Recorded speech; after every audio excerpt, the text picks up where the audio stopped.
A Freedom of Information request made by the newspaper Sunday People found that 678 applications for compensation for sexual assaults have been refused because of unspent convictions since 2017. 58 bids for compensation have been denied so far this year, and 172 have had their compensation amount reduced for the same reason. A rule about compensation claims that Centre for Women's Justice lawyer Debaleena Dasgupta describes as illogical because it discriminates against those who may have committed a minor crime only because they were abused in the first place. Kim Mitchell from Bristol was denied compensation for a sexual assault against her when she was 8 years old at the hands of a teacher at a boarding school. In 2017, that former teacher was convicted and she put in a claim for compensation.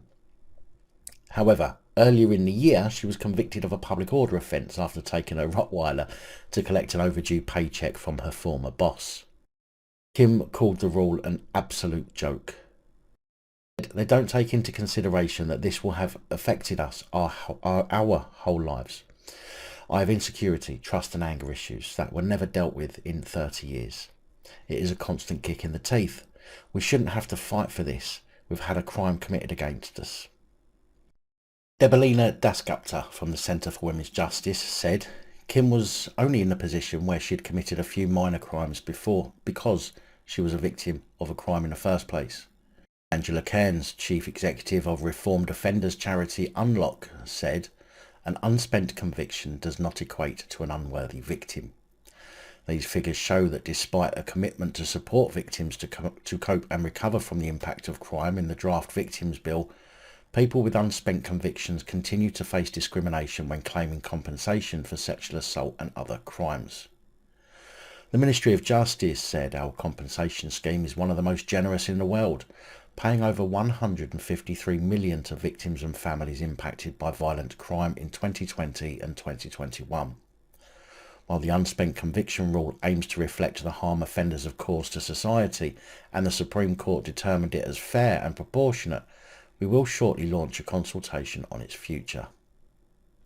Now, personally, I think that the type of and nature of the offence should be a major consideration. If you yourself were a perpetrator of sexual assault, for example, and then tried to make a claim for sexual assault, then you sure as shit shouldn't receive a penny, in my eyes. Just as if you are a violent offender with a history.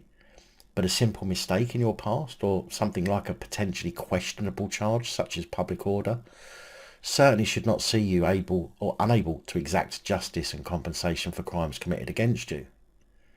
I'm sure there's a lot of views, and of course I welcome them in the comments. But although I believe that people who have committed crimes should pay a price for such, I think there are a lot of people out there who have, as I say, questionable convictions for things like public order, which could simply be pissing a copper off.